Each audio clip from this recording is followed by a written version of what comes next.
Let's go. Set it up. Top of the show. Form, check form. Cover down. Do it again. Run it back. And we'll see you at the show. Welcome back to On a Water Break. This is a podcast about everything in the marching arts. You name it. We've probably already planned to talk about it. There is just so much that we want to talk about. We have had some great episodes so far, and we are looking to sharing more information, news, and advice with you today and throughout the whole new year. So before we check in with our hosts, I want to introduce a new host, Stephen McCarrick, who recently aged out of a world-class drumline. You may have heard of them, called Rhythm X. He played bass number 1. He joins us full-time to make sure that we stay fresh with all of these young performers. Tell us a little bit about yourself, Stephen. Yeah, thank you, Jackie. I'm really excited to be here. I'm a longtime fan of podcasts, longtime fan of the marching arts. So I think it's a great coming together of two big things in my life. But basically, I started my performance career back with a pretty lucky high school, Upper Darby High School, where I was able to get a gold medal as a freshman. So I don't know that my career ever kind of reached those same heights again, certainly not in WGI. But it really set me off on a path to really want to explore and become the best bass drummer I could. From there, I went on to march in some of the DCA all-age corps, where I was able to play bass drum at the Cadets 2 ensemble, as well as over in WGI at United Percussion, kind of early on in my performance career. After that, I was able to finish out my last 2 years before I aged out with Carolina Crown in 2018 and 2019, before heading on to Rhythm X in 2020, and then back again in my bonus year as a 24-year-old to age out on Bass 1 this last season in 2022. But I'm thrilled to get to talk to you guys, thrilled to get to bring my perspectives and hopefully maybe some folks that I met along the way who are maybe a little closer to the performing side rather than the education side, and bounce things off each other. I think it'll be a great time. Well, yay. Welcome, Stephen. Welcome, Stephen. Yay. Nice to meet all you guys. How has everybody been since the holiday break? What did you guys think of the recap episode? It was great. I loved it. Amazing recap episode. It's exciting to hear everyone kind of round out their year and talk about, whether it was the start of like this podcast with our fearless leaders or what's been going on in our lives. It's just been an amazing experience. I thought the episode was absolutely amazing. I thought it was interesting as sort of a new person coming into the show. I got to learn a lot about all the different hosts. So for anyone listening who maybe hasn't heard all the episodes, it's a great opportunity to get to hear a little bit of what everyone has to say. Oh, that's Stephen. A cool way to start it off. I appreciated Jeremy's very apt introduction of me as professional and also wackadoo. Like, I feel like that is right on. That is so perfect. Nailed it.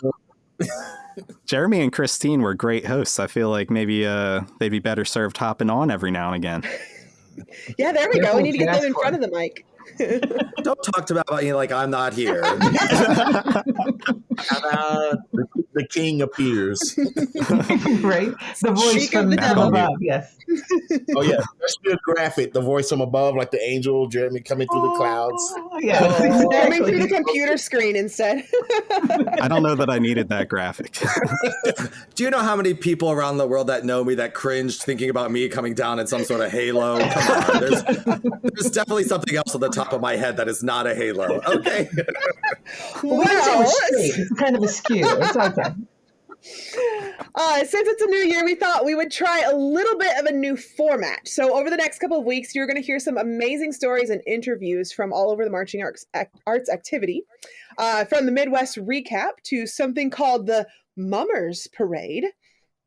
Our hosts have been scouring the country to bring you all the stories you want. But before we send it over to Beth for this week's special report, let's hear the gush and goes from our panelists. What do you guys want to gush and go on about? It's so hard because the beginning of the year, I'm actually going to gush and go a little bit about my job because I am working with some amazing bands that are going to take some amazing trips this year. And this is when the rubber hits the road and they start actually performing live again in front of a lot of people that they haven't been able to travel over the last few years because of the pandemic. and we're getting some trips on the road. And I'm just really excited for these students who haven't had that opportunity yet, because some of them were coming up through middle school and they hit high school and never even performed in front of a live audience. So it's really pretty cool that that they're getting that opportunity. And I'm just so excited to be able to help them. I can handle all those logistics for them through my job at Peak Group Travel, and they can focus on the music and the education of their students. And it's just, I'm really excited. It's going to be a full season, a full spring. I'm going to be hitting the road a lot. So my suitcase is ready. I got new luggage for Christmas, and I'm ready to go. That's awesome. I think I'll just go next. I guess I'll talk about my job too. Here in Western Carolina, we've been out for the semester for about 3.5 weeks. We go back next Tuesday. So we've been basically almost a full month off from classes. But we have upcoming, next week we have pep band auditions. We have leadership applications are due, and interviews are due. The directors at Western Carolina are going to sit down in the next couple of weeks and start to put together the marching band show for the fall of 2023. We kind of have a pretty lengthy process. About 6 weeks or so, 7 weeks. As many of you know, the Pride of the Mountains Marching Band is going to Ireland in March of 2024. But before that happens, the directors, thank you. The directors have to do a site visit. So I have to go to Dublin in early March to oversee what we're going to do in the parade, the St. Patrick's Day parade. That's got to be amazing. The St. Patrick's Day parade in Dublin. I'm jealous of you. I have a hard life, man. But I'm super excited to get the semester, going back again, and being a beacon of light and hope for my students, and it's really exciting. So I can't wait. Woohoo! Good job, Trevor. Great. That sounds absolutely amazing. For me, I'm going to break it away a little bit. I've been thinking a lot about sort of the ramifications of all these different leadership changes in the percussion programs throughout DCI, as well as the unfortunate loss of Santa Clara Vanguard this year. Yeah. And just how that's all going to shake out in terms of what direction it pushes the percussion end of the activity. So Vanguard, for the last couple of years, having been the group that normally would win the Sanford, they got it that three-peat for 3 years in a row, was kind of setting the standard and pushing the judging end more towards orchestral percussion. Then this last year coming back, Bluecoats was able to win. This year we see a big shift where we have California teams starting to design for Carolina Crown, teams from Crown moving over to Cadets, and then I'm sure there's other big switches up happening that I'm not even really aware of at this time, but I'm interested to see. I feel like it's anyone's game, and I'm expecting that we're going to see more of a bit of a return towards the clean drum line being the voice of what is rewarded in the absence of Vanguard, who usually brings such an interesting orchestral product. Ooh. So I think there's all these different consequences maybe that are breaking down from different staff changes, all sorts of things of the like, but I'm excited to see what it turns into. Steven, I can't wait. Right now, I feel like Steven's the prognosticator. He's anticipating what the season's going to be, and now I'm now I can't wait to see what's going to happen. See if it comes true. Right. See the dominoes before they fall. There you go.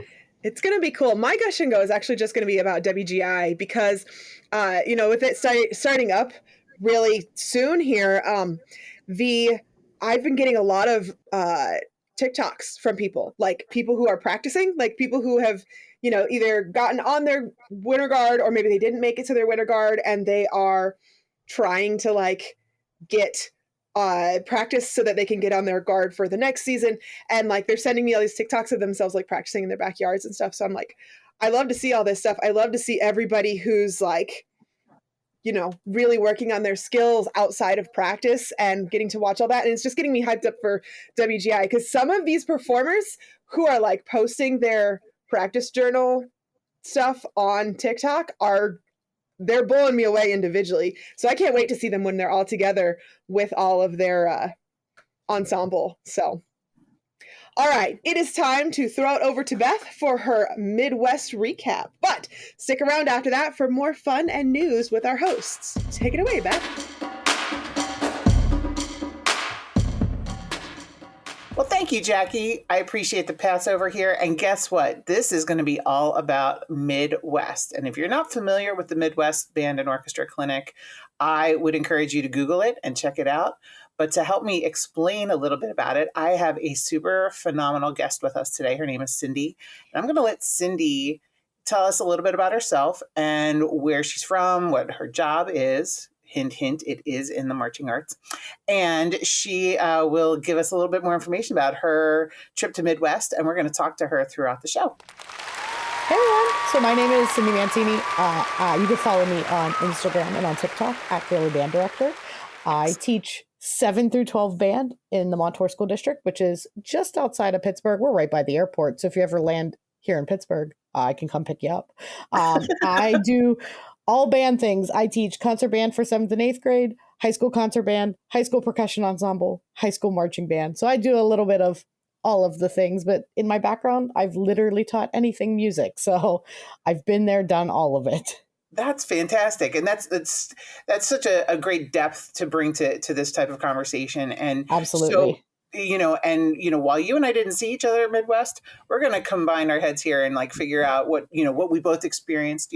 I was there, I work for Peak Group Travel, and we are a group travel provider. So we go to Midwest and exhibit and try to talk to more band directors like yourself and like our listeners and talk about, tours and things like that. But that's only one small part. Well, I shouldn't say small because that exhibit hall is pretty big. It's massive. You can get lost. It's crazy. I mean, you get your steps in walking Midwest like the first 2 hours if you just walk the exhibit floor. It's crazy. Yeah, I don't recommend dress shoes to anybody. No. Put your Skechers on. Put your comfy walking shoes on. It's all about comfort, not about style. Because absolutely, we're band directors too. So there's that. I look good and wear my comfy shoes. So see. Cyndi's bringing it, folks. Let me tell you, she's bringing it. It's great. So what brought you what took you to Midwest this year? Well, I started going to Midwest several years ago because a friend of mine said, "Hey, you need to go to this." I said, "Oh, okay." So I started going to Midwest a few years ago. But for me, it's an opportunity to kind of recharge, refresh before the new school year and using the professional development and getting new ideas, seeing what else is new out there in the band world because things change yearly. Technology is constantly changing. So seeing what I can do to help my own program is what brings me back every year. And it's great. It is like a family reunion because I think once you go the first couple of times, then you start seeing some familiar faces when you go back. Yeah. And lots of hugs, hey. Lots of hugs. And of course, after COVID, that means lots of hand sanitizer too. But we're all just trying to make it work. Right. And yeah. But I love that family atmosphere because, as much as we might be competitive during the fall and or spring and festival season or summer or winter guard or whatever your activity happens to be, it's still, we're all in it together. We all have a common goal of betterment through music and movement and educating the future and bringing them up in this activity as well. Absolutely. I'm so fortunate that I have wonderful friends in the field that I get to reconnect with because most of them don't live here. So I get to reconnect with all of them when I go every year. And Chicago is not lousy for food. So, there's usually a good food opportunity for lunch, dinner, whatever activity you're doing. Pizza. I mean, pizza, hot dogs. And I don't want to minimize Chicago into pizza and hot dogs. But yes, it's kind of a must do for all of us out of towners that visit Chicago in December.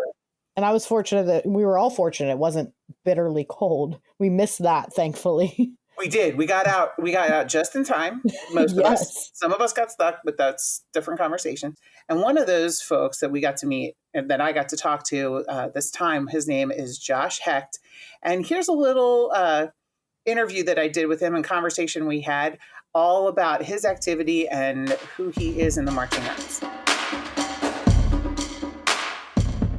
Hey, everybody, it's Beth, and I am sitting now with Josh Hecht. He is the director and CEO of the Drum Major Leadership Academy. So welcome, Josh. Thank you so much for having me. It's a pleasure to be here.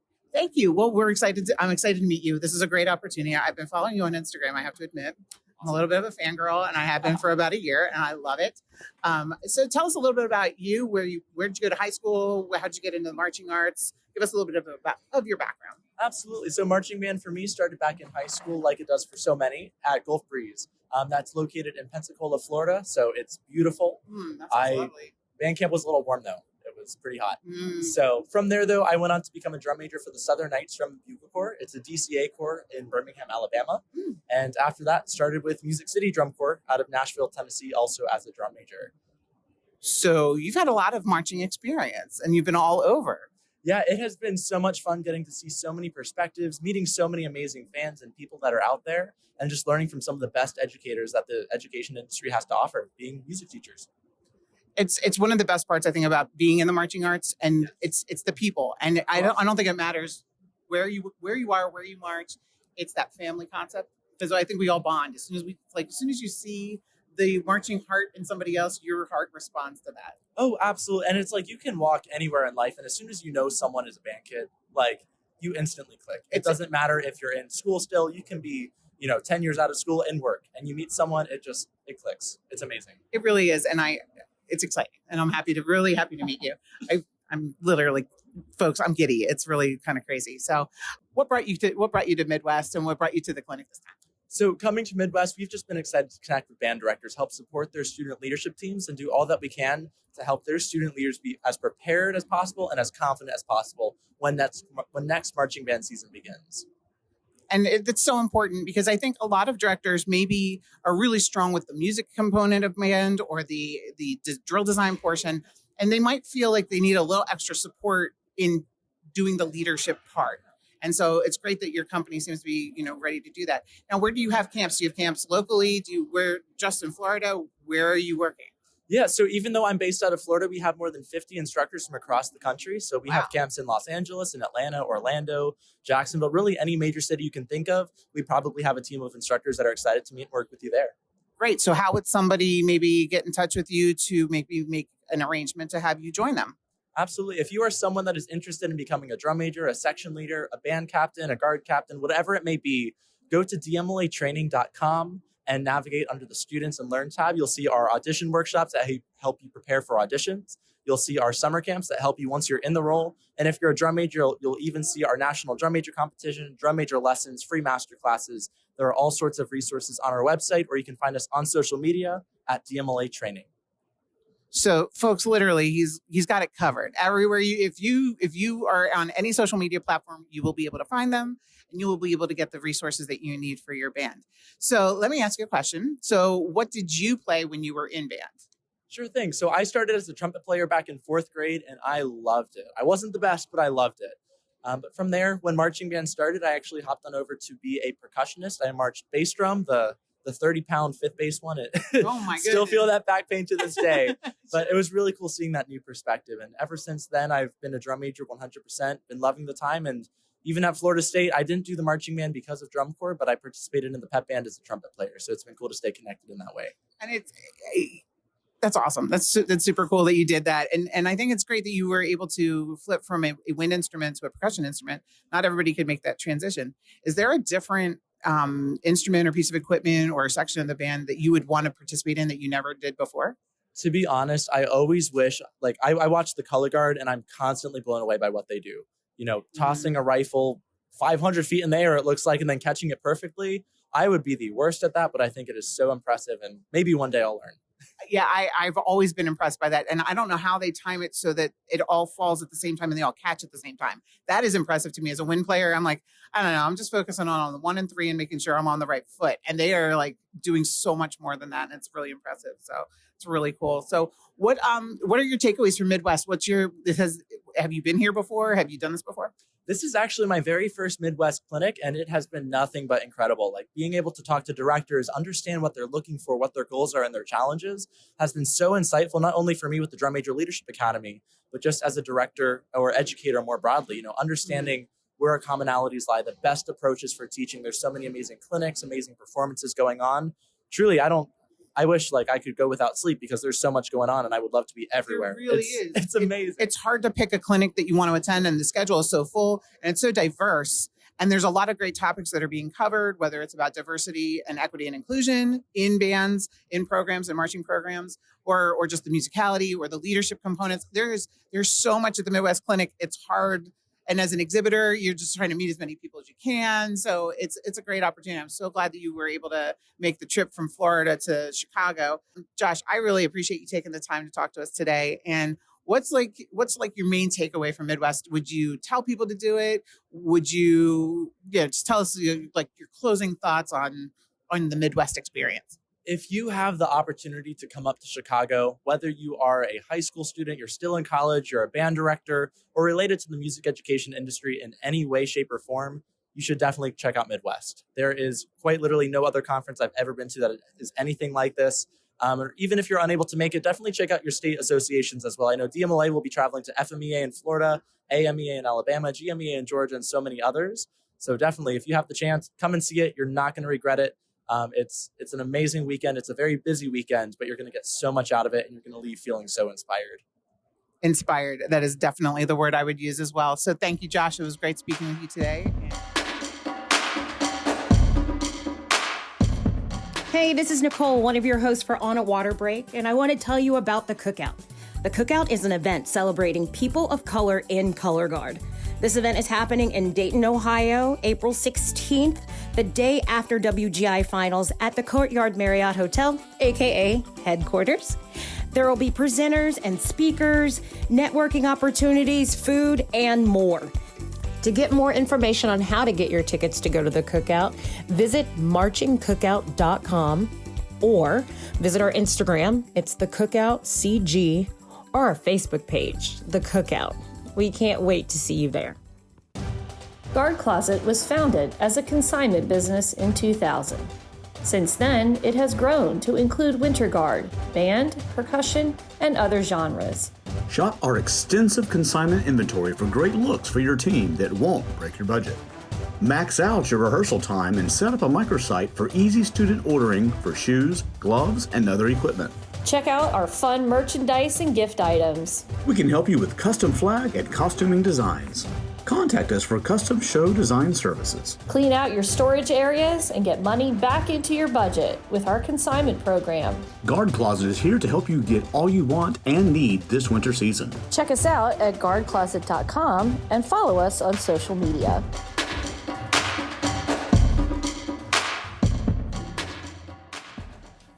Can you believe it? I'm still at Midwest, folks. Yes, this is Beth, your roving reporter.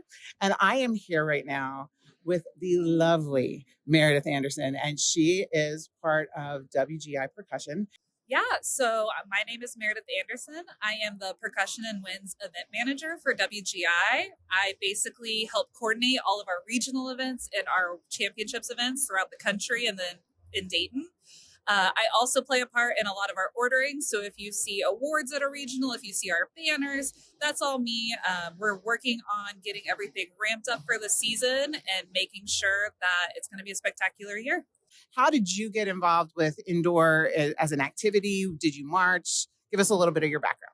Absolutely. So I went to a really small high school in Ohio. We didn't have the resources for WGI, but I was able to march an independent A group, Westerville Winter Guard, in 2007. Mm-hmm. Yeah. And it was a great experience. I loved everything about it. It's just WGI creates such a professional environment. You feel like you're a rock star walking out onto that floor.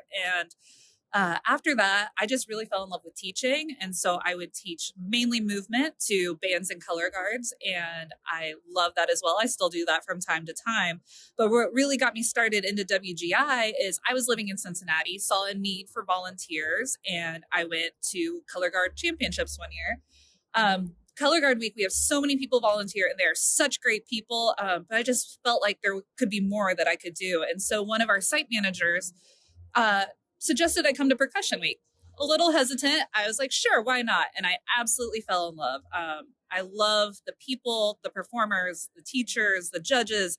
Everyone is great. And so I just kind of got going in that. And you could find me in a parking lot. You could find me in the tunnel, pretty much anywhere. And I kind of transitioned into a contest administrator role where we have amazing people across the country that help run our regionals for us. And I was actually working at DCI at the time, and this job came open.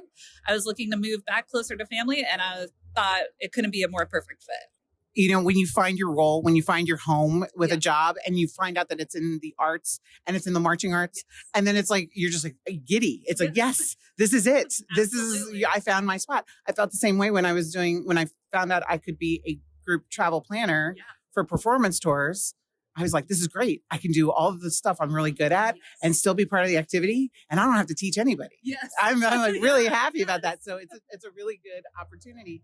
And so it's exciting to be around your energy and that idea of being part of it without having to be part of it. Yes. In a way. One of our volunteers who's done it many, many years, he made the point that many of us have that great experience in the marching arts, and the volunteers and the staff are the reason why we had that experience at one point. And it's nice to give that experience back. Right. Like taking the time to just do, you know, little things like I've handed out oranges before at World Championships, and that's a big deal, and kids go crazy. And you know, just as a person off the street, you think, oh, cutting oranges, like, okay, and the kids get so excited just to get an orange after their performance. It's an orange. Yeah, it's just an orange. It's just an orange. You know, it doesn't have to be an Academy Award. Exactly. It doesn't have to be a medal on the floor. It can be an orange, and you still make a difference. Yes, and that's really rewarding. Yes, to have that experience, and it's so neat. I got to tell you guys, like Meredith, her energy is fantastic. It's so great sitting here next to her at this conference. So now we're at the Midwest Clinic. Yes. And have you been here before? Is this your first time with WGI? What's been your Midwest experience? Yeah, so this is my second time. My first time was in 2019. I, as I said, was working for DCI, and I attended and represented the DCI booth. This year is my first time with WGI, and it's exciting because I get to meet a lot of the people I only ever get phone calls and emails with, because by the time I see them in Dayton, you know, they're focused on the performance, the prop truck, the rehearsal space. And, you know, we don't always get that time to make those connections. So it's nice to just shake someone's hand, have a conversation, and build those relationships. And we're also looking to expand our regional market. So if anyone's interested in hosting a show, they can contact the office and kind of be like, yeah, I'd love to bring a regional to my city. We've had a group in Kaysville, Utah, that is starting a new percussion regional out there this year. They've worked with our team in the office. Terrific. And, you know, especially coming out of the pandemic, only about, 2 years removed, it's exciting to see all of our events growing and to see new regionals popping up. Excellent. Now, how do they contact the office to do that? Well, if you go to WGI.org, we have a staff page where you can find everyone's phone number and email, and you can contact literally anyone in the office. And we are a small group, about 10 of us in the office, and we will get you exactly where you need to be. If you even contact the wrong person, they'll make sure you get in touch with the right person. That's just good customer service. Way to go, WGI. Thank you for being so open to that. So what has this Midwest experience been like for you? Have you seen a lot of people, had a good conversation? A lot of good conversations. Something that was really special, I went and saw Kerr Middle School perform yesterday. Their directors have actually been our Dallas Percussion and Winds regional event partners for several years, so I've known them for a while.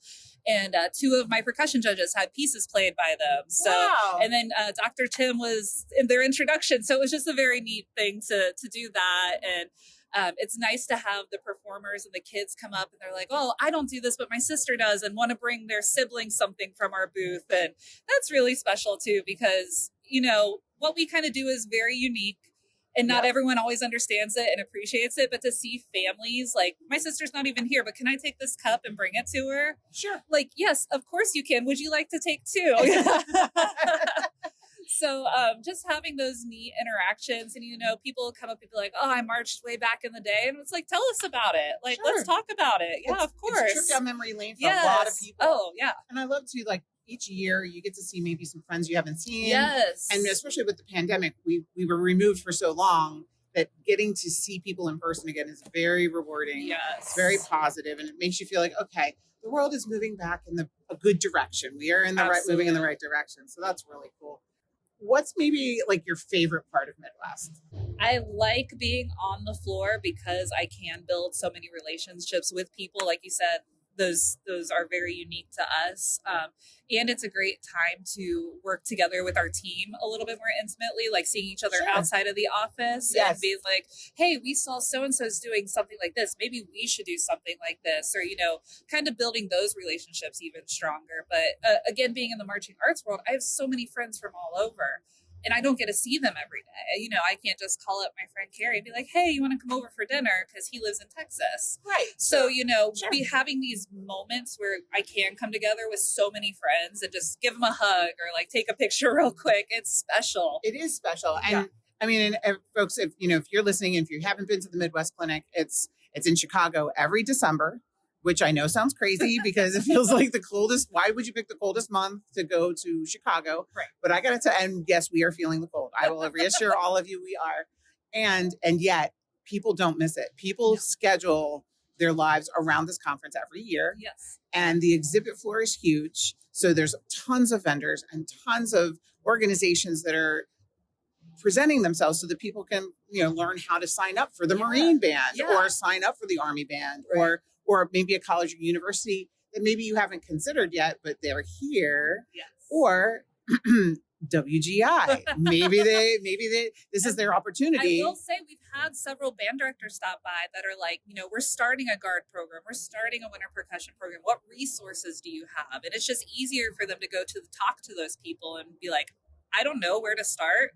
Please help me. And we're happy to do that. That's what a great, did you hear that, folks? If you need help, if you are looking for help for your program, contact WGI. That's one of the benefits of an organization like that is it's not just about that competition. It's not just about Dayton. Right. It is a full service, full commitment to developing students and their potential and their skill sets, whatever they happen to be. Yeah. And I think we talked about a special corps, or a special group that was going to be coming through, right? Well, we have several, usually special needs groups that do participate in championships. Last year, we had 2 guard groups and a percussion group. And to me, those really touched me. I worked in special education for several years. And just being able to see us provide experiences to such a diverse group of people, I'll probably cry again, but there's not a dry eye in that audience when those kids take the floor. And one of my favorite memories of a special needs group is there was a penalty given out 5 or 6 years ago, and one of the top PIW, Percussion Independent World Groups, got placed pretty low in their finals performance. So they were one of the first groups on. Well, if you've ever been to Dayton, there's the giant tunnel, and as the special needs percussion group was pushing off the floor, this group who was positioned to medal is at the top cheering them on, coming and helping grab their equipment up the tunnel. And just waterworks galore, but it was just, I know. This has been a goosebumps day. I know I said it earlier in another interview, but I'm telling you, this is crazy. It's so wonderful. And seeing those groups support each other, like, yes, there's competition, but they have so many friends now, especially with social media. Everyone knows everyone, and they see a group performing and they're like, oh, that's such a cool show.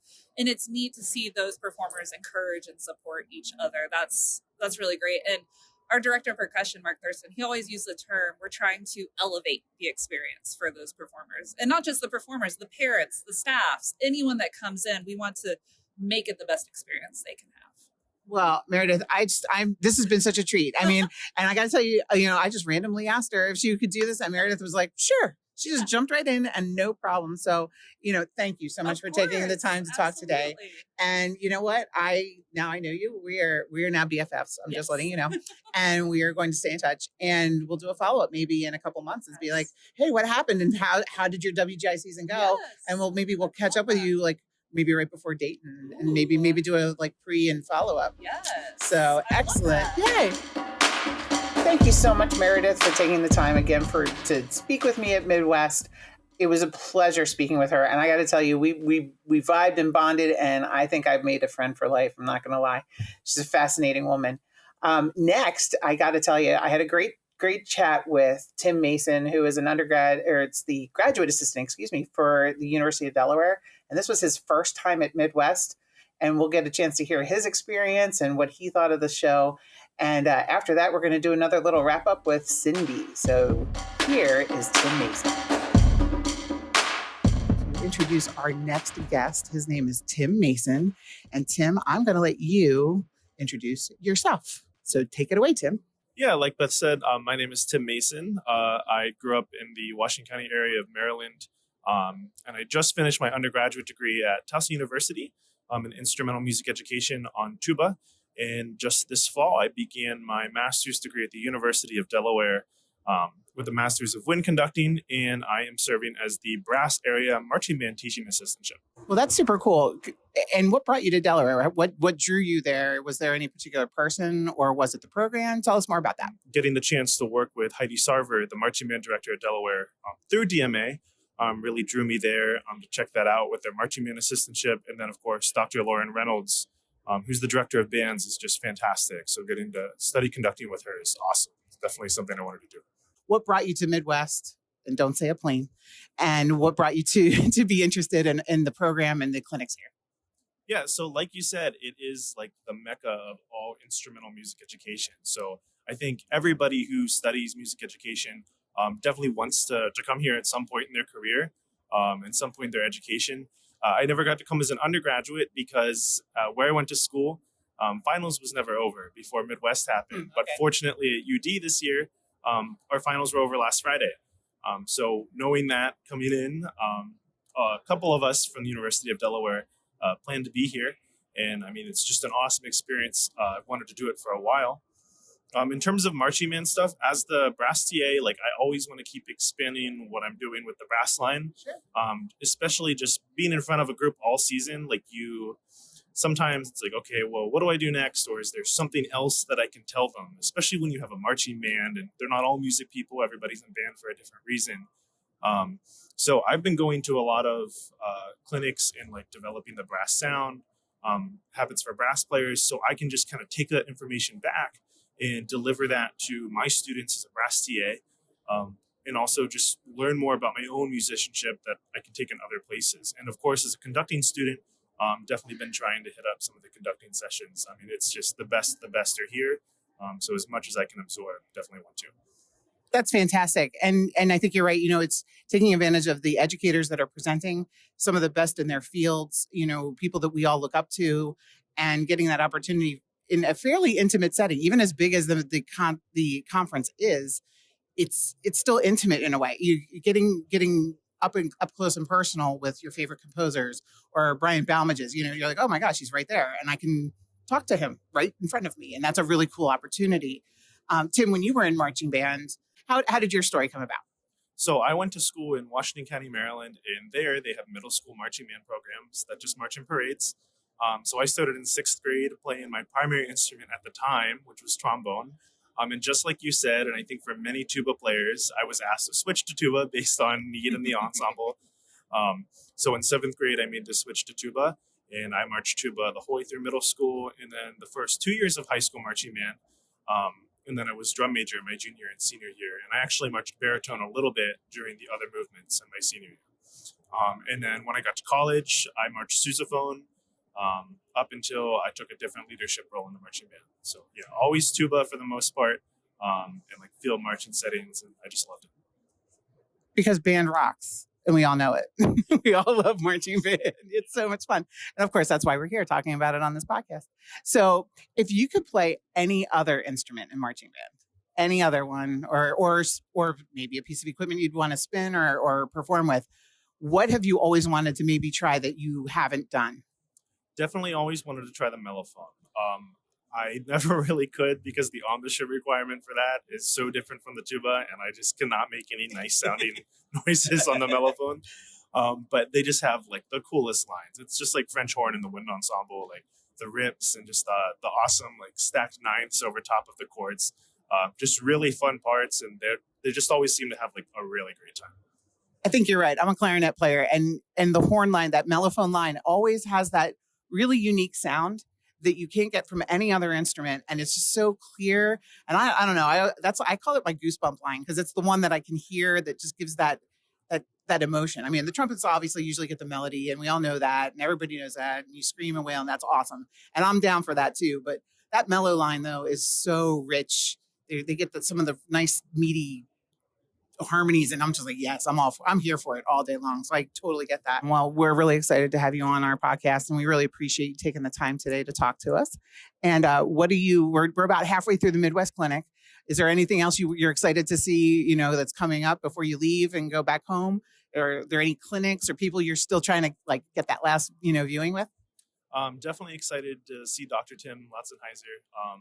Always saw him at all the camps that I did over the summer, so he's just always a treat to listen to. So I know he's presenting tomorrow. As far as ensembles, like all the ensembles that are here is just fantastic. We got to hear the Navy Band perform with 8th Blackbird last night, and it really is like a good comparison for me. It's like seeing DCI for the first time. It's a level of excellence that just blows you away, and we're all just looking at each other like, oh my gosh, did you just hear that? So that was just really awesome. So I'm just looking forward to more performances like that and more awesome presentations. Well, Tim, I really appreciate you taking the time today to talk to us. And now So my conversation with Tim was amazing, and it was really great to hear a newcomer's experience with going to Midwest. I've been there a couple of years now as on the vendor side, and so hearing him talk about it was really, it was sweet and it was great and kind of, it was encouraging because it makes you feel good about what's coming up in the future. So Cyndi, like, tell me a couple of the things that you experienced at Midwest. What was your favorite clinic? What was one of the best sessions you attended? So I will say the last however many years I've been going, too many to count because I'm old, but I have seen more and more women coming through, and it's amazing to see these female band directors coming through and being encouraged to continue. When I became a band director, I felt like alone. And so going to Midwest, I saw other female band directors, but my favorite clinic actually has to do with being a female band director. It's empowering female conductors. It was a group panel of really amazing collegiate female and high school band directors, just talking about how we can encourage young women to become band directors, which is how I kind of got started in social media, because my students encouraged me because I'm one of the only ones in my area. So it's a wonderful, wonderful thing to see so many more women getting into the profession. That's fantastic. And, as a music student, as I was, and attending festivals and performances, it was hard to see, or it was rare to see a female in any type of leadership or conducting role. So it was really cool whenever we did get that opportunity to hear a female voice as an adjudicator or as a clinician conductor. Yeah, the fun conversation is always like, what do I wear as a female conductor? Because I don't have a suit that I just toss on that's black. So, I love trying to, empower myself to be feminine and strong and powerful and in charge. So I can wear sparkles and be in charge. Right. And you can. And I think that was the thing. I actually had one conversation with somebody at Midwest this year about designing a shoe for a female conductor that was comfortable, because a lot of times the heels are different, but you want to have that stature because you need to be able to project to the back of your ensemble. So you want that height, but or you're just short like I am. Or you're just short. 5'3". I try to jump and see the back of my ensemble. Exactly. You got to pay attention to those bass drums in the back because you never know what's going on. Absolutely. Yeah. Yes, Lynn, you can never know what's happening back there. So what did you see differently maybe than from your first year to this year? Did you notice any kind of topic changes or maybe trends that are new that you would like to share? Not necessarily a topic, but people have become just so much more welcoming and encouraging. I feel like when I first started out in the field, it was a lot of the competitiveness, like you had talked about earlier, and this is what I do.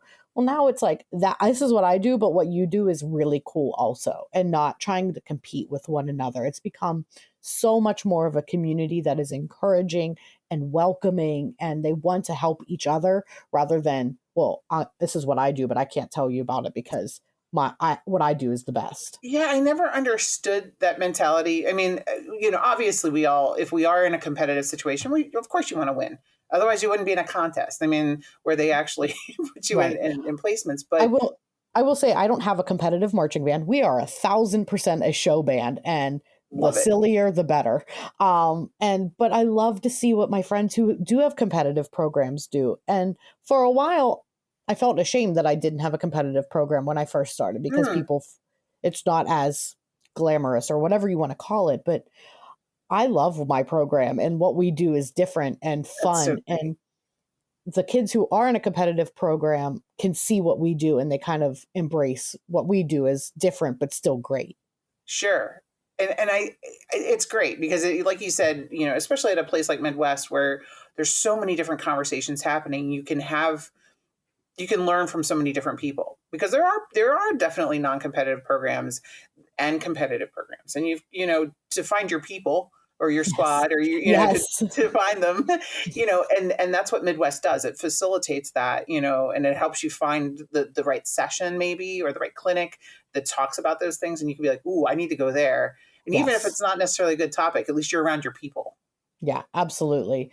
And pushes me a little bit out of my comfort zone when I'm there, because I see all these ensembles that are doing phenomenal, amazing things. And, you know, I want to get mine to be there. Like there was a middle school percussion ensemble was performing. They're from Texas. I can't exactly remember their name, but they were amazing. And I'm sitting there going, oh, but also then is a reality check that, okay, I don't have 5 percussion directors on my staff. They are so fortunate that they have that, but that my percussion ensemble is me. So exactly, it's a great way to like push myself out of my comfort zone. This is what's possible, but then also kind of, all right, okay, I know that's possible, but I also need to bring it in to be realistic that this is what I can do. Right, where you're at with what you have and your resources, but you also then can see it's like, well, but if I do grow it, and if it does get to that point, these are things we can do. Yes, I actually looked at that middle school percussion ensemble and went, wait, I could start a middle school percussion ensemble. Will we be playing like the same literature? Most likely not. We might be playing some Jimmy Buffett, but that's okay. Who doesn't like but Jimmy I could do it. Right. It'll be great. That's fantastic. So did you get to see any of now, for those that are listening at home that haven't been to Midwest, a lot of the military bands from the different branches of the military and armed forces are present at Midwest. Of course, they're recruiting for their ensembles, but they also do some amazing performances. They're always incredible. And did you get a chance to see any of them? And did you have a favorite one? I don't know if I had a favorite one, but I just always enjoy them. Like seeing people make music at such a high level, it's inspiring and makes me want to go home and break out my trumpet and try to practice. And then I know I'll never be that good, but that's okay because it's still really fun. It is. And I think kind of the whole idea that they combine serving in the military, because it's still serving in the military. They still have to go through basic training and everything. It's like, I can't imagine. No, I play the clarinet. That's what I do. And that's what I just want to play my trumpet and sit in a corner and don't talk to me. I'm not doing the belly crawl under the barbed wire. I have with my clarinet in my teeth. No, that's not happening. No. I'm going to be, it is remarkable. And I'm always taken aback a little bit when I see them walking around the floor and walking through the conference center in their uniforms.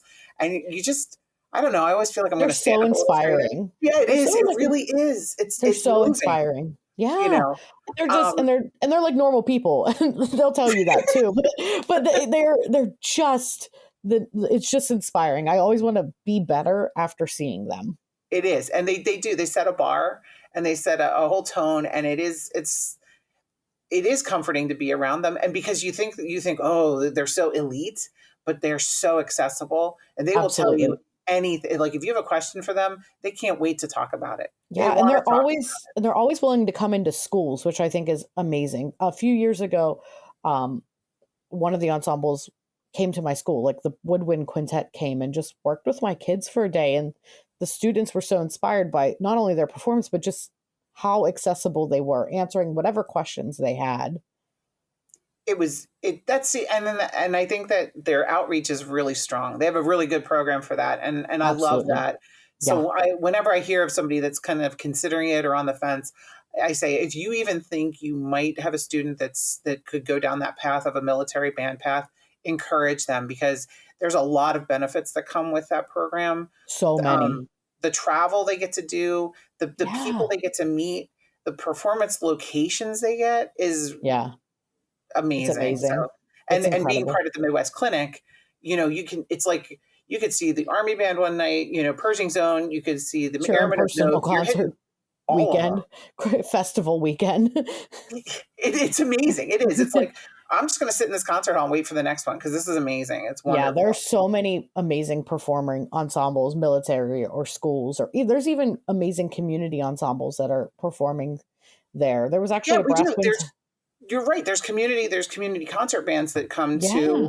to Midwest as well. So it's not even exclusive to, secondary ed or collegiate. It is. No, not at all. And I play in a community ensemble, and I honestly, it's the greatest fulfillment of being able to play my instrument just for fun.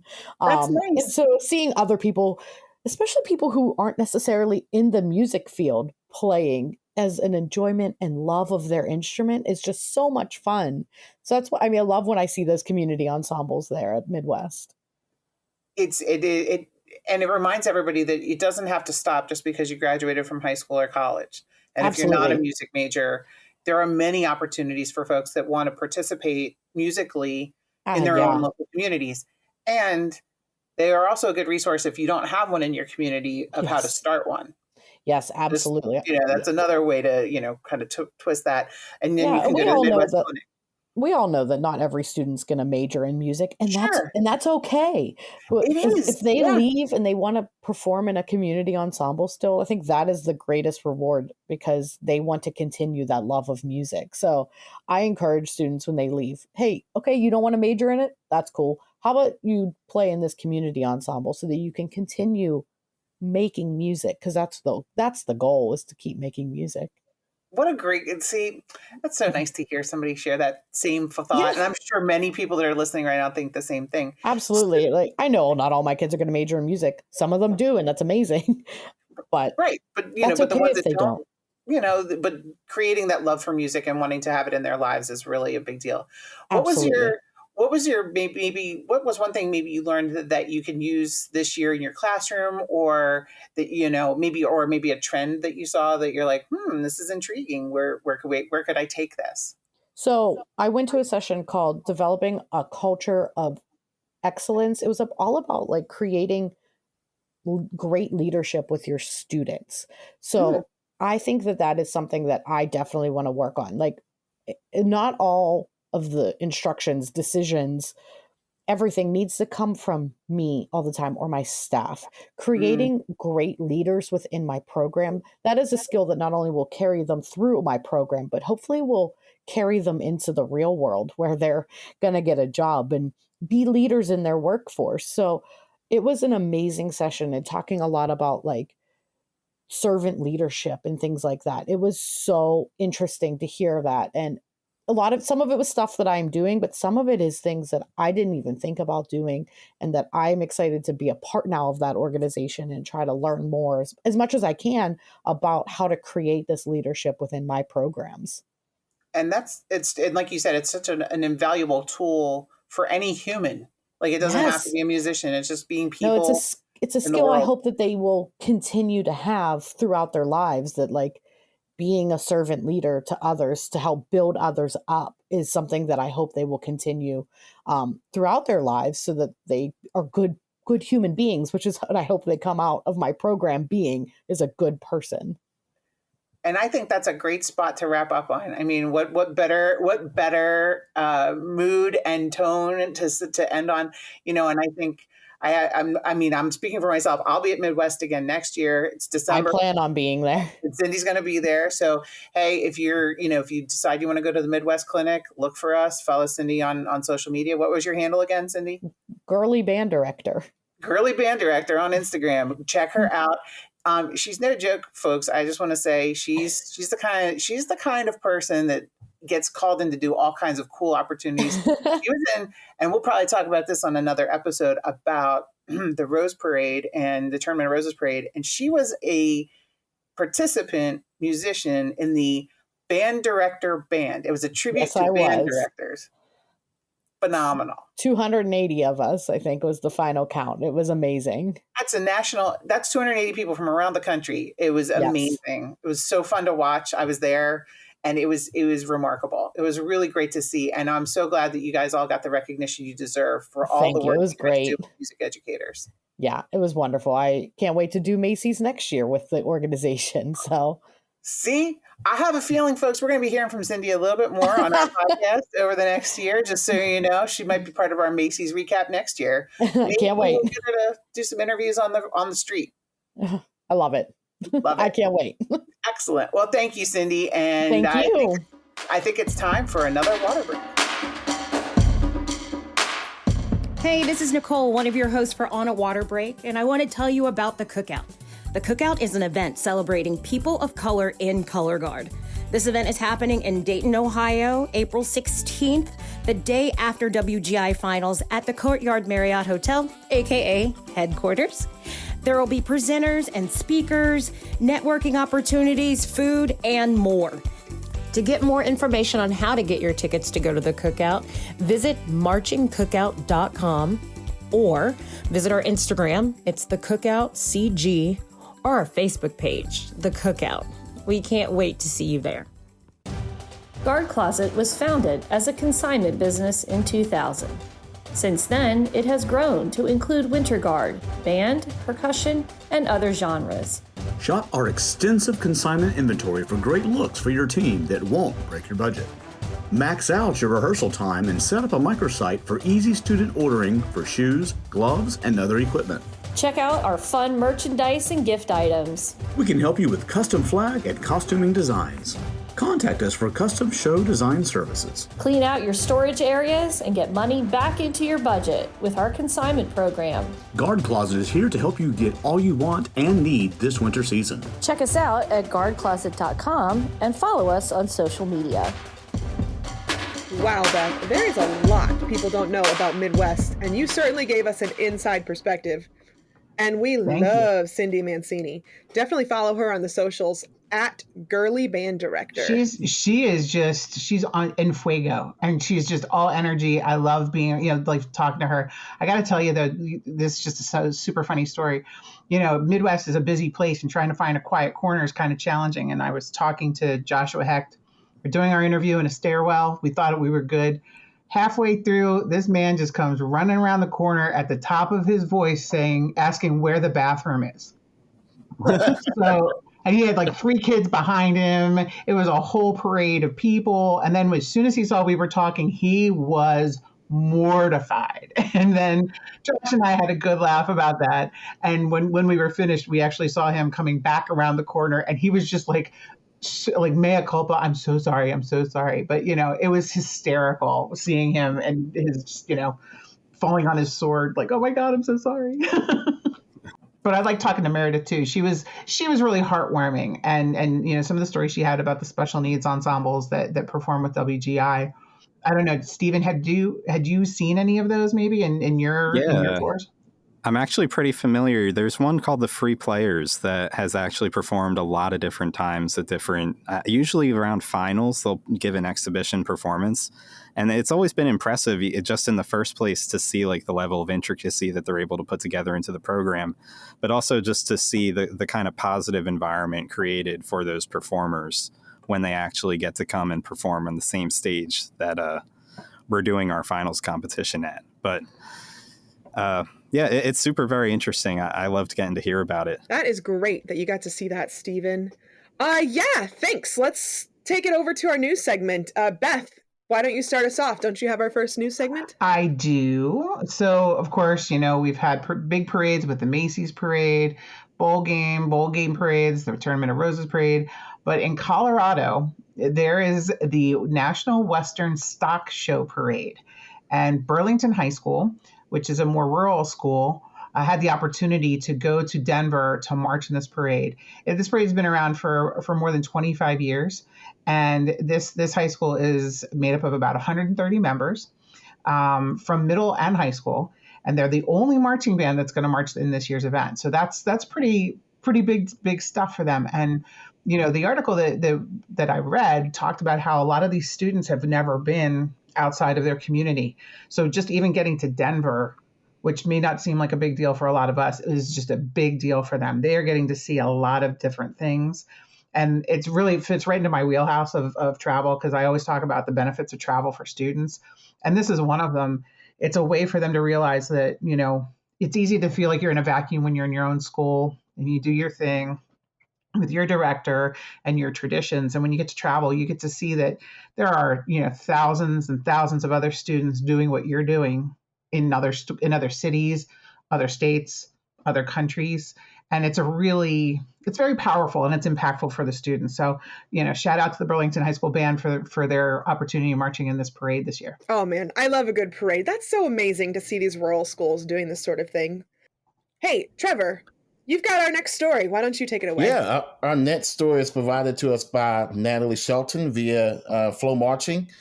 And some big drum corps international news. Dan Atchison, longtime CEO, is slated to retire at the end of the 2023 drum corps season. Wow. Dan Atchison, I know that's pretty big news. Dan Atchison has been at the helm of Drum Corps International for nearly 30 years, guys. Wow.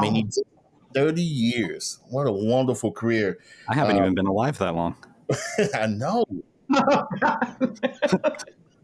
So Dan has served as CEO and executive director of DCI since 1995. Atchison has been the guiding hand behind the exponential growth the activity has seen in recent years. Throughout his tenure with DCI, Atchison has been awarded, many accolades, awards. He was named a Lowell Mason Fellow. And he's received awards from DCI Hall of Fame, like the President's Award. It's a very prestigious award. And he was inducted into the DCI Hall of Fame in 2008. Amazing. I know. It's just, he's been around for so long. It's kind of hard to imagine the DCI activity without Mr. Atchison. He gave a quote, talking about his experiences and what he kind of sees for the future. So he says, quote, "I am extremely proud of all that we have accomplished, along with each of the participating corps who have contributed to this rich legacy, and for the opportunities we've had the good fortune to provide to hundreds and thousands of remarkable young people who have chosen to take part. I am pleased to retire with DCI as a strong, vibrant organization that is ready for a wonderful next chapter, which is waiting to be written." That's via Dan Atchison. DCI released a statement thanking Dan Atchison for his service and also announced that a search for a new CEO is already underway, and the organization hopes to fill that position by the mid-spring months of 2023, so that transition into the 2024 season can be a smooth one. But obviously a huge figure in the activity in the marching arts, and let's give him a round of applause. Let's put Dan Atchison, amazing gatekeeper for the marching art. Thank you, Mr. Atchison. I think Thank you to Mr. Atchison. The next story is up. Yeah, absolutely. As I've been looking myself, taking a look down at the Mardi Gras parade and some ensembles that are be performing it. I love some spicy food, love a Popeyes fried chicken sandwich. I always take the spicy option there as well. It's the best. It's the best chicken out there.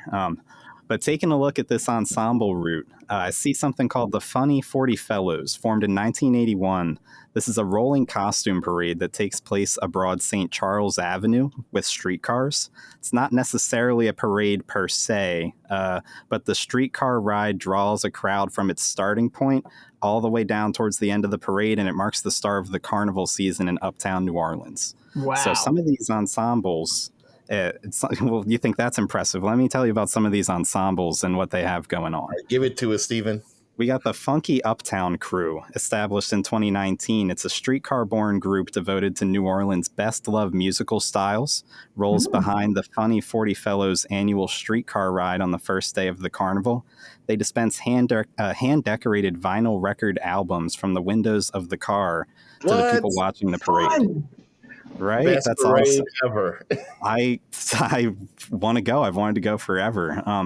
This next one listed the Société des Champs Élysées. I surely pronounced that one wrong. I'm not French. Probably Champs Élysées, but I'm gonna. It's okay. Champs Élysées sounds much better to me. But they were formed in 2017, a downtown answer to the Funny 40 Fellows season opening. They skipped the customary streetcar ride in favor of a neighborhood foot parade. In 2023, they're listing an event titled Riding on the City of New Orleans, which seems to imply a return towards riding. Fun. This next group has a bit more of an Egyptian background, so it would seem they're the crew of Nefertiti, which premiered in 2020. This is an all-female brought carnival parade. Yes. They bring it back to the neighborhoods of New Orleans East for the first time since the crew of Minerva ceased parading there in 1992. This next one, I think it might get some of our science nerds going a little bit. It's called the Intergalactic Crew of Chewbacca's. Ooh, pew, pew, pew. This intergalactic crew of Chewbacca's is nerd-friendly, science fiction-oriented, named for the Roman god of wine, and Chewbacca, the fairy Star Wars sidekick. I don't have a Chewbacca. I can't do a That's amazing. Anybody do a Chewbacca voice? I can't. Don't ask me. No way. I think. I wonder if Jeremy can pull up a little sound. I love it. This last one that I wanted to read off, the crew to view, you can expect political satire aplenty from this procession of costumed marchers, mule-drawn mini floats, and spirited brass bands. So they were established in 1987. They're known for, quote, recklessly adolescent humor that sensible, sensitive folks avoid. But I imagine that us on the On a Water Break podcast would probably enjoy them very much. Yeah, I think we would fit in. Well, I definitely fit in my time. I'm a Louisiana native, folks, if you don't remember. And I've seen my fair share of Mardi Gras parades. Don't worry, I behaved myself from what I can remember. It's always great culture, great sights. The music is always top notch. The amazing colors associated with the parades, the amazing things you can catch out of the parades with the beads and the cups and the hats and the candy. It's always an enjoyable experience to watch people just have a great time and experience a rich Louisiana culture. So I highly recommend us doing a podcast live from New Orleans sometime soon. Jeremy, we got to get on that, okay, buddy? I have to send somebody out to do a on location recording. On assignment, reporting live. Sure, that first big sponsorship, when we get the iHeartRadio money, we'll go. Yes. All right. Thanks for another great episode, everyone. We hope that you found your time with us to be worthwhile. Thanks to Beth for that amazing Midwest recap, as well as Joshua Hecht at DMLA Training, Meredith Anderson at WGI Sport of the Arts, Tim Mason, who you can find on Facebook, and once again, Cyndi Mancini at Girly Band Director. Tell a friend, share a link on social media, and get the word out. See everybody next time. Good luck on your run this week.